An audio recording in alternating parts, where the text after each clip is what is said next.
So today I'm covering the part 2 of our case study, which is based on service modeling approach, service oriented architecture analysis phase. So in my first part, I have discussed the timesheet submission process which is used in while doing the service modeling. So in service-oriented architecture, the analysis phase, the service modeling approach, we have discussed the timesheet submission process with the help of two approaches. The first approach is task-centric service approach, and second is entity-centric service approach. So today I am covering the part 2 of this service modeling approach. So let us start.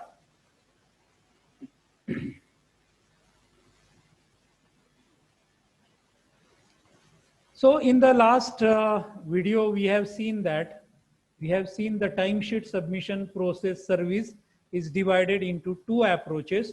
The first approach is task-centric approach, and second approach is entity-centric approach. In task-centric approach, the timesheet submission process service is divided into two different tasks. The first task is verify timesheets task, and second task is reject timesheet service. So timesheet submission process we have seen in the task-centric approach. The web services are divided basis on the task. So here the web service is divided. This time submission process is divided into two tasks. The first task is verifying the timesheet service, and second task is rejecting the timesheet service. So let us see that whenever the analysis is again completed, let us identify the services from this particular task-centric approach. So how many services do you require for developing computerizing this timesheet submission process? So for this timesheet submission process, we required many web services. So let us see the web services required in first task. In first task is verify timesheet service required the web service, first web service which is required, which is based on get recorded hours for customer and date range. So customer information is customer ID is passed, date range is again given, then you find out the recorded hours for that customer. So getting recorded hours for a customer and date range. Second web service we required for getting billed hours for customer and date range. So recorded hours and billed hours. So we have to match these two hours. So first get the recorded hours, second get the billed hours, and third is comparing the recorded hours with billed hours. So third web service we required to develop for comparing purpose. Then the fourth web service we required for getting the overtime hours. In some cases, if the task is not completed within that speculated time, then in some cases the employee perform the extra work, so additional overtime. So get the overtime hours, and in case of overtime hours, that overtime is again approved by the customer. Customer given the authorization for the overtime hours. So you check that the customer is given the authorization or not. If the authorization is given, then only his timesheet is accepted. If the authorization is not given by the customer, his timesheet is rejected. Then the next thing is get weekly hours limit. Get weekly hours limit.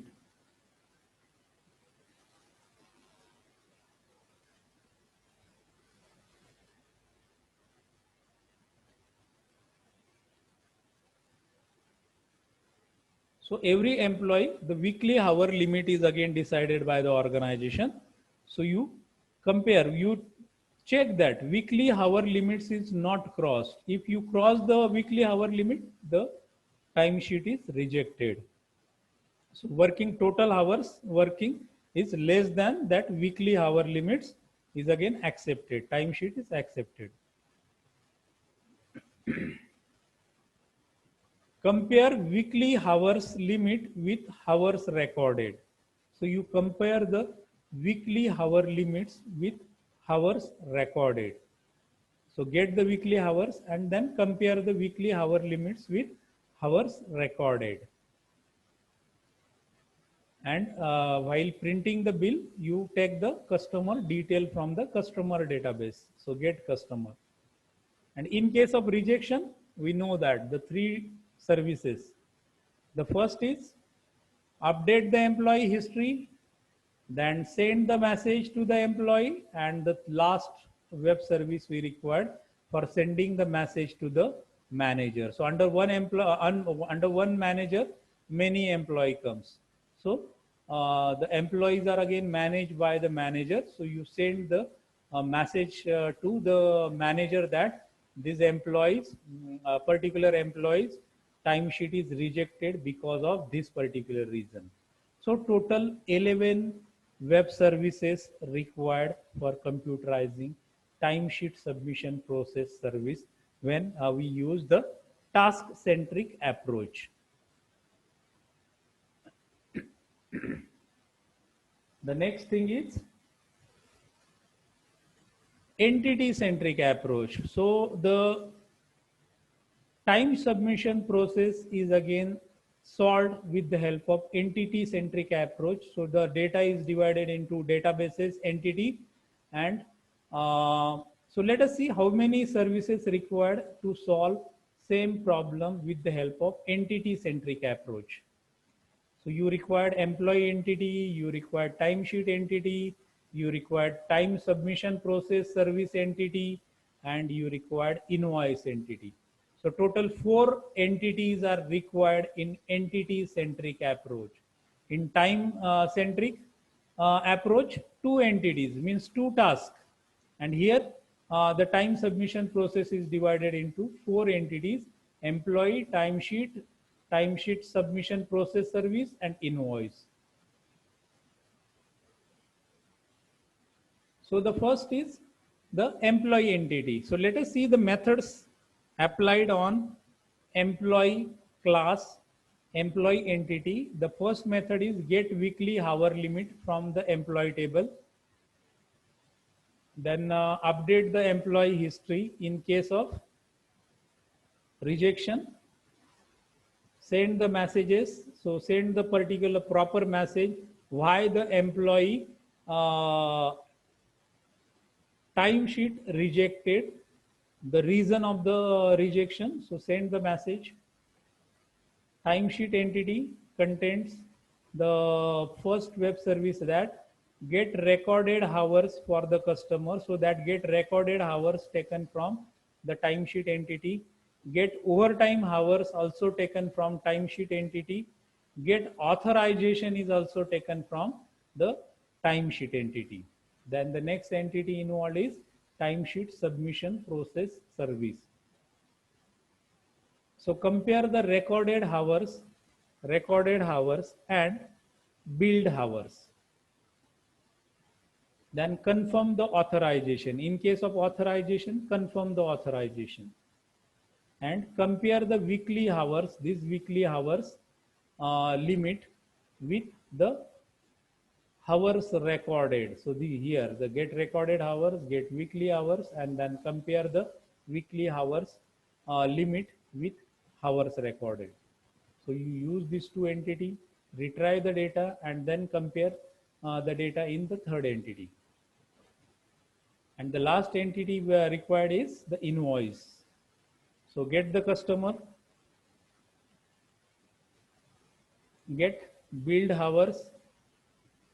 So this is what the here also in entity centric approach also the 11 web services required, and in case of task centric approach also we required 11 11 web services. To total 11 web services in task centric approach, and in entity centric approach also we required total 11 web services. So you use any approach, task centric approach or entity centric approach, you need to develop or create the total 11 web services. So web service number is common, but as per the organization standard, you can follow task centric or entity centric.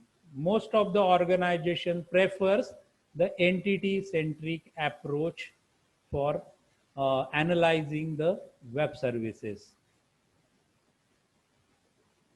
So see here, the final database structure required for computerizing the timesheet submission process service is.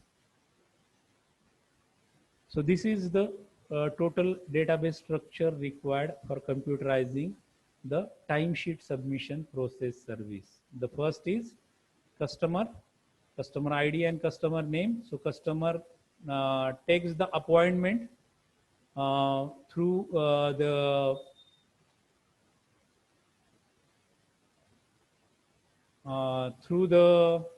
counter clerk. So customer calls the clerk and take the appointment, and at the time of appointment the customer discuss the work, or customer discuss his problem, maintenance job with that clerk, and clerk take the help of employee and suggest the required hours for fulfilling the customer task, maintenance task.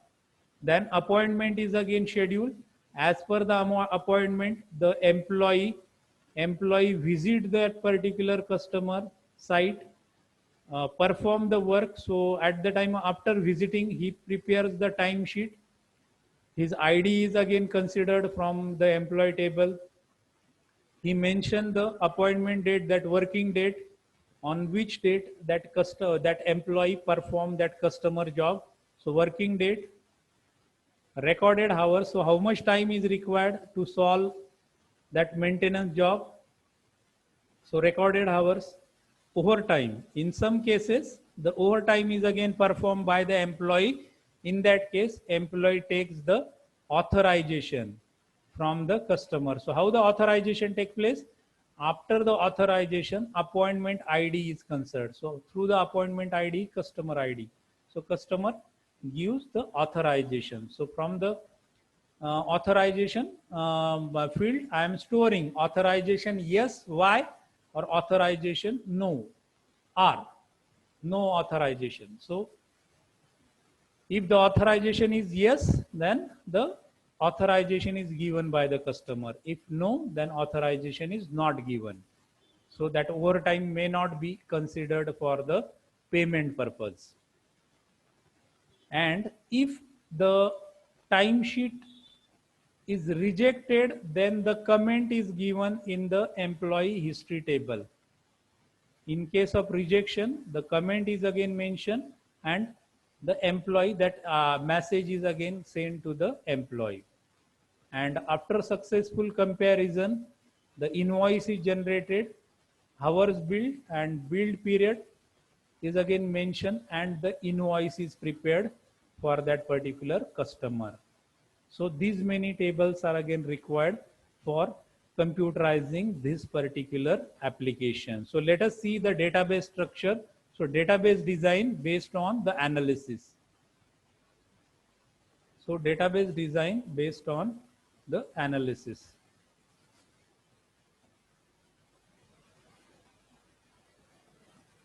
So see here, I have created the databases. The first database is employee database. I have created employee database and I have stored the required record for testing purpose. So I have added 6 employees, the name of the employees, employee address, employee weekly hours limit. So in a particular week, This Ajay Patil, the weekly hour limit is given as a 9. Nitin Jadhav 9. Ravi Gambhir 5. Then Abhijit Sarnaik 5. Again, why 5? Because these are the unskilled employees. So unskilled employee, less number of hours allotted. And for semi-skilled or skilled employee, the maximum hours are again allotted by the organization in a particular week. Then processing charges. So the processing charges. So in case of unskilled, less charges, and semi-skilled 50 rupee charges, and skilled the 60 rupee charges. So based on the organization criteria, and we required one attribute, one field to check the timesheet status, the status of the timesheet, and this timesheet status changes based on every week. So in a particular week, three timesheets record are accepted and three timesheets record rejected in a particular. So status is again added, and this status is updated every week. So employee table, timesheet table. So timesheet, employee ID is taken, and the appointment ID is assigned. So first appointment ID is assigned to first employee, second appointment ID is assigned to second employee, third appointment ID is assigned to third employee, fourth employee, fifth employee, so sixth employee. So I have considered six customer appointment and six different employees.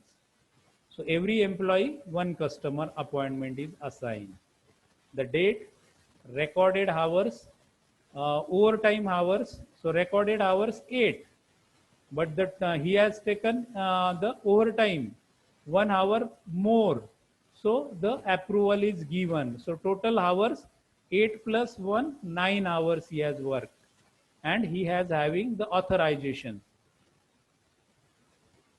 So just compare these recorded hours with invoice, bill item, billed hours, and then take the decision. So the timesheet, then customer ID and customer name, then invoice, timesheet ID. So 6 timesheets again created. Billed hours 8, 5, 8, 7, 5. So hour billed are again a part of invoice table, and you have to compare the hour billed with timesheet recorded hours. So compare this recorded hours from timesheet and hours billed from invoice table, and then accept and reject that particular timesheet. So invoice, employee history. If you reject that particular timesheet, you send the address to that particular employee and you write the proper message. So rejection notification due to hours limit. This is one criteria. Second criteria is rejection notification due to no authorization given by the customer, and third rejection is took place based on the third criteria, which is recorded hours not matched with billed hours. 3 employees rejection is 3 employees timesheet is rejected and 3 employees timesheet is accepted. So how to find out the accepted timesheet and rejected timesheet? So here I have taken 2 queries. So the first query is timesheet accepted record, and second query is timesheet rejected record based on the employee timesheet status. Accepted status. So select the accepted record and rejected a record. So for that, timesheet accepted. So I have retrieved the record from the multiple tables. So timesheet accepted. So this timesheet accepted report or query is generated based on many tables. So let us see the table structure. How many tables I have uh, related, uh, integrated. So click on design view.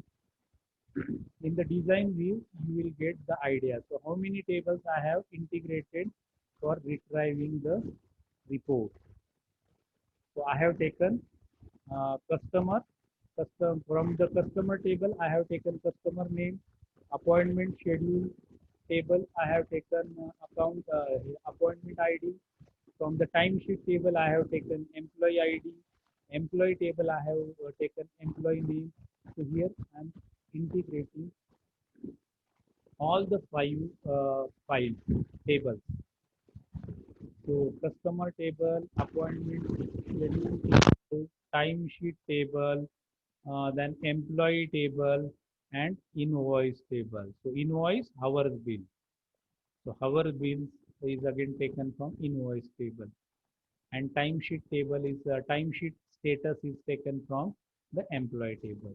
So after joining this, if you want to see the query, the SQL query looks like this. Select customer dot customer name, appointment schedule dot appointment ID.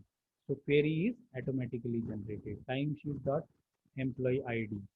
So from customer table, inner join, then inner join timesheet table, then inner join invoice table, and here the status is employee timesheet status equal to A, accepted record. So whenever I'm running executing this query, so I will get this record. Customer name Ganesh, appointment ID 1, employee ID 1, employee name Ajay Patil, recorded hours 8, overtime no overtime. Then authorization, overtime is not there, then authorization is blank. Hours billed 8. So 8 hours he worked, 8 hours. He the hours billed 8. So these 2 hours are again matched. No authorization, so no question of rejecting. And then working hours. So weekly hour limit is again less than this particular hour bill. So the timesheet is accepted. So the Nitin Jadhav recorded hours 8, overtime 1, authorization is taken. Yes, authorization is taken. So accept the timesheet. So both the recorded hours, billed hour match. In case of overtime, he has taken the authorization. Therefore, accept the timesheet. And in case of last, Rajesh Dushane, Abhijit Sarnaik, recorded hour 5, hours billed 5, no overtime. So his record is also accepted. So let us see the second query, timesheet rejected. So these are the rejected timesheet records. So how to see the tables connected for this query? So let us see the design view. So in the design view, we'll get the idea that. So to test our table, you can use this prototyping tool, MS Access. Here I use the MS Access for testing my databases, which is required for developing the web service application. So here I have taken the customer name from customer table, then appointment schedule, appointment ID from appointment schedule, employee ID from then employee name from employee, time recorded hours from timesheet. So I have taken many fields. Employee history table is also considered. So just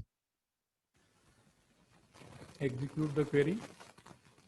So see these three customers or employees timesheet is rejected. And what is the reason of rejection? Rejection notification due to hour limits. So recorded hours 5, hours billed 5, and check weekly hours is 5. But here this particular Ravi Gambhir, he has recorded 5, but he has performed the overtime 1 hour. So 5 hours plus overtime 1 hour, so total 6 hour he has worked. But the weekly hour limit is 5. So 5 and 6 not match. So his uh, his timesheet is rejected because of the weekly hours limit is not matched. Then the next is Rajesh Gupta employee, recorded hours 8, overtime hours 1, but he has not taken the authorization. So authorization is not taken, therefore his record, his timesheet is rejected. Then Vijay Desai, recorded hour match and hour billed not match. So recorded hours not match with the billed hours. So in previously in appointment ID table, only 7 hours are again allotted by that particular clerk, but it required 8 hours, so he has not updated the hours. So recorded hours not match with the billed hours. So this is what the way of testing the databases with the help of prototype approach. So for this timesheet submission process service, I have created the database and I have tested successfully the database. So in this way, you can test the database and then you write the web service logic. So after testing, you develop the web services with the help of different technologies. So today I am covering this much only. So please see this particular video 1 and video 2 carefully to understand this particular web services.